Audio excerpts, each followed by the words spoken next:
Well, looks like they've been listening to the pirates out there and us here on YouTube and Rumble. Looks like the Motion Picture Association and the music industry itself looks like they're going after VPNs and proxies next. I fucking knew it! Oh!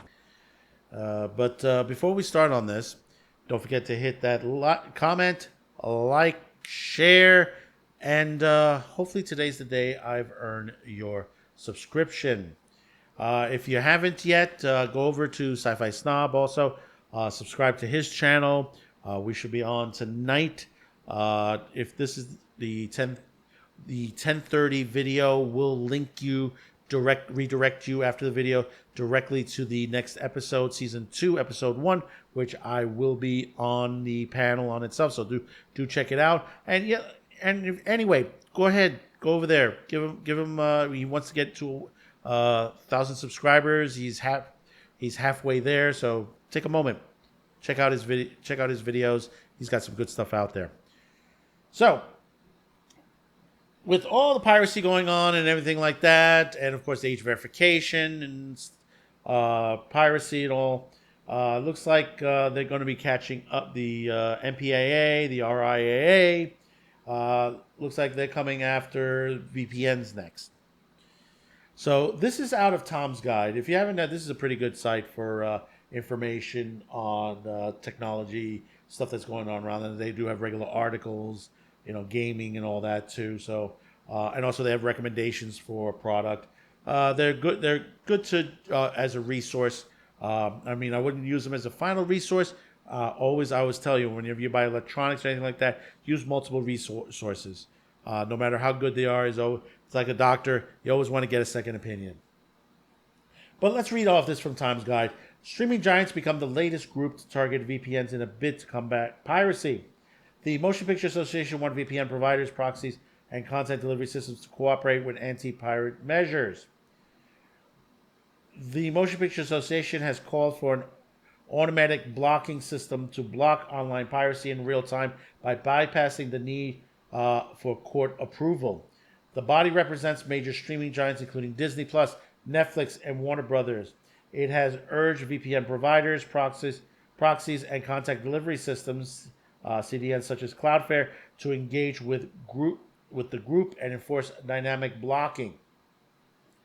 Internet blocking goes against the core principle of the best VPNs, and this move follows the similar demands by Canal Plus and the League of Football Professionals in France. Leading VPNs were dealt a major blow as Canal won a legal case which ordered VPN providers to block illegal sports stream sites. Whilst VPN providers don't condone the use of VPNs for illegal activities, the site's blockings risk a wider impact on internet freedoms. In 2023, the EU Commission published recommendations of how to combat online piracy. The VPNs were not directly targeted in this report, but the use of dynamic injunctions was part of its recommendation, as well as cooperation between right holders and intermediates.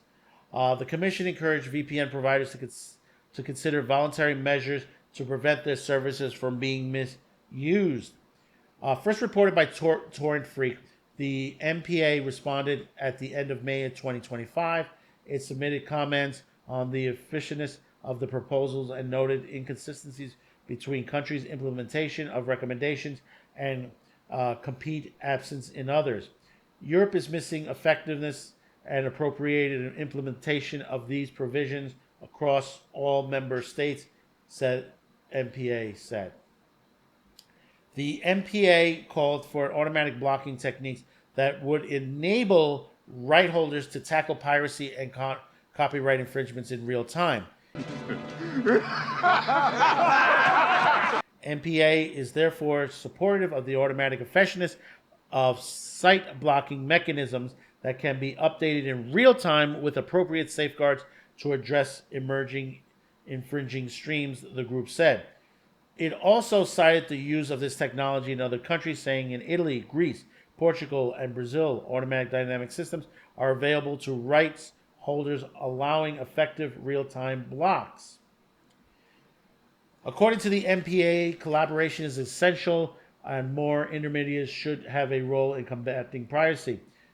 It said CDNs have the technical capability to implement target blocking at the infrastructural level, but call proxies and VPNs to cooperate, saying that they provide an essential service to piracy operations. You know, here's the thing on this, before I go any further. I think VPNs have a bigger task in their hands. For the point is, they're very important. There are countries out there that don't even allow CNN. They don't allow the BBC network. They don't allow Netflix. They don't allow other services to come into their countries. Places like China, Russia. VPNs allow people to see everything. By opening the Pandora's box by saying, well, we're going to block this, block that, because of piracy, opens it further for countries to come suing on VPNs to have them shut down all these services. Continuing on, many argue that VPNs are being unfairly targeted when Canal Plus first launched legal action against a collection of VPN providers. The VPN Trust Initiative, VTI, a VPN worker group, was quick to defend VPN services. It said VPNs are not facilitators of piracy. They are neither host, store, nor promote copyrighted material. Exactly. Such content is not discovered and referenced via piracy-focused VPN tools. Targeting VPN services for such activities they do not enable or promote is a misguided and disproportionate approach. Yeah, in other words, getting rid of the gun doesn't get rid of the crime. It doesn't. Never has, never will. Following Canal Plus case ruling, the Internet Infrastructure, I2 Coalition, and Internet Freedom and Privacy Advocacy Group condemned blocking orders. This blocking approach, which has failed in the past, relies on blunt technical instruments instead of a precise enforcement tools to address the actual sources of piracy. Therefore, it will not reduce infringement. It will only cause widespread collateral damage. It will cause more censorship, if anything. Adding, the ethical operating VPNs do not host, store, or promote illegitimate access to copyright material. They prohibit it. Yeah, exactly. This is like IPs. It comes to the point, like they were going after the IPs. They're going after the people, the Johns, as they would say, the prostitutes Johns at that point. But the thing is, you can't prove that certain people's IPs are the ones that are downloading it. These are tools. VPNs are tools. IP is a tool. Your computer, your phone. What you do on there is you're objectively, taking a chance to yourself if you're a person that is in the black market, if you're violating laws and stuff like that. But if you haven't, and they're trying to push that on you, and take away the advantage of VPNs. VPNs hides your identity, first of all. Gives you a safer way to surf the internet. It also allows you to open up to, basically, like I said before, if you're in a country that blocks certain websites, certain news sites, certain entertainment sites, information in general, which, again, China, Russia, North Korea, many other countries, that they block stuff that's not allowed in their country, which is censorship. That's correct. It's censorship. Let's finish this article off on itself. The MPA wants more to be done when it comes to identifying the operators of piracy sites. It said rights shareholders should be able to use rights of information requests to identify individuals, and wants the EU to expand its Know Your Business Customer requirements to online intermediaries. Trustworthy VPN providers uphold strict no-log policies, meaning they collect and store as little information as possible, with the most private VPNs collecting the bare minimum. If VPNs don't collect and store identifiable information of their users and don't record what their sites they visit, they're complying with identity requests would be practically impossible. Rights Drive boss Jaeger Sock recent Greek legal case highlighted how important no-log policies are. The fact Windscribe has no identifiable data to hand over was a significant reason the case against SAC was dropped. Protecting privacies of users is a fundamental role of VPNs, and leading VPN providers wouldn't put that at risk. Proton VPN CEO Andy Yen recently said that Proton would rather leave Switzerland than to comply with a controversial proposed revision to Swiss encryption law. But see, again, all these agencies, they're not doing what they're supposed to do. If they want to combat piracy, the first thing they need to do is make the product more readily available, even in places where it has never appeared before. This is the constant issues. VPN is a tool. Like a gun, a knife, a computer, a tablet, they're all tools. Don't blame the tool for the issues. We have a bad habit of that. Yes, there are bad players in the world. There are people who basically they pirate some things. But I'll tell you occasionally, sometimes, you want to watch something, it's not readily available, or it's way out of price. I mean, like I said, I just got Interspecies Reviewers. I paid $60 for that because it's becoming less and less available out there. So the price is driven upward. Same thing with a couple of the Dr. Seuss books that were removed from the marketplace. If you could find them, they're going to be very high priced. And when they're gone, they're gone. So why can't I be able to see it online? Why you're telling me I can't see it online if I'm in a particular country? I mean, there's times when, like, I'm looking for a particular movie or something like that, and it's not available in the US, but it's available in the UK. My account will work, like, say, my Netflix account would work in the UK. My Disney account also. So why not use the VPN?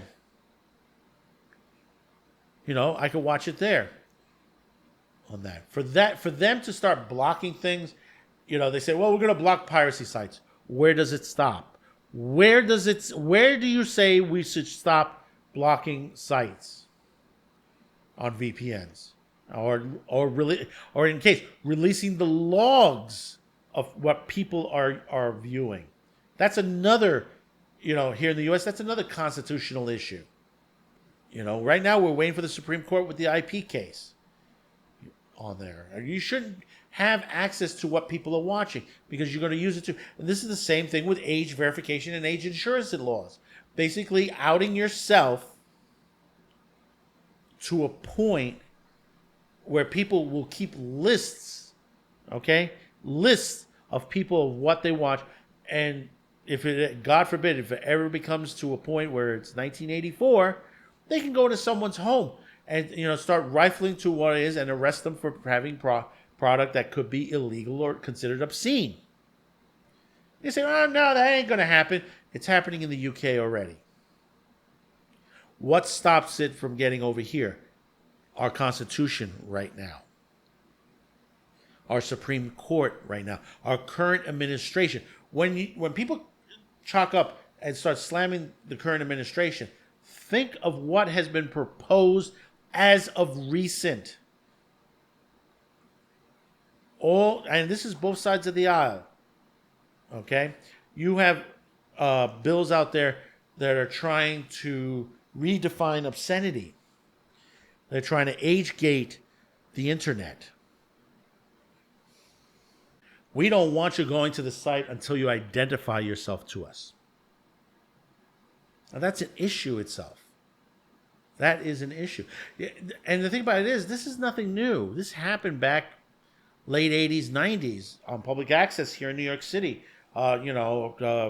Someone I knew, Robin Bird, who was she was in the movie Debbie Does Dallas, had her own public access show. And she and another gentleman who had what they call the Gay Cable Network, had a show on the public access. And what happened was, at the time, the current owner at that time period, which is now it's Spectrum, but back then it was Time Warner Communications, basically wanted the account holders at home, if they wanted to watch this type of particular show, they had to sign a card and send it to the cable company saying to unblock this channel. That basically is not right. It's not right at all, you know, because to the point that they were doing this to censor besides censoring the shows, is that they were losing money on their on-demand services. Because basically you had, like the Playboy Channel and many others on there, but yet you had Midnight Blue, Robin Bird, the Gay Cable Network, and many others that were on those services, and they were free. You didn't have to pay for it. So what would you do, on demand or watch it free on cable TV? And this is just as the internet was being born. So we weren't at that point with the internet at this point. But this has been happening, like I said, it's been happening for quite some time now. Every couple of decades, a decade or two, there's always some asshole out there that just wants to censor everything. They don't like a particular TV show or anime and all that. I mean, look at Texas. We have the SB 20, which we're still waiting to hear if the governor's going to sign it or he's going to send it back. We haven't heard from it at the time of this recording. And the same thing's going to happen with video games. It's going to happen with books. This is what is going on. That's why I tell you, physical media is the best way to go with a lot of this stuff. I've been buying a lot more physical media as of late. In fact, my wife just gave me the James Bond collection, Sean Connery's, all the Sean Connery movies except Never Say Never Again, which I'll buy separately, but it shouldn't be part of that collection anyway. I've gotten that. I've gotten Excalibur, a couple of the animes, Redo the Healer, Interspecies Reviewers, Gate, and I got a lot more coming. I'm not finished yet. I do have a large collection already, and I'm just adding to it. But for the industry to go after VPNs, it's the wrong way to go. So comment. Let me know your thoughts about this. Tell me, is this the right way to go? Is the wrong way to go? Do you use a VPN? Do you not use a VPN? Tell me. Let me know in the comment line below. Don't forget to share, hit the like, and don't forget, subscribe, all that great stuff. Check us out on Sci-Fi Snob this week, 11 p.m. Eastern, right here on YouTube. Check us out. Babylon 5 Season 2 Retrospective, Episode 1. We'll see you then. Have a good one. And and hey, listen, before I forget, Otaco Thursday, 6 p.m. Eastern, right here on YouTube and on Rumble every Thursday. So, have a good one. Have a good weekend. We'll see you on the next video. Bye-bye now.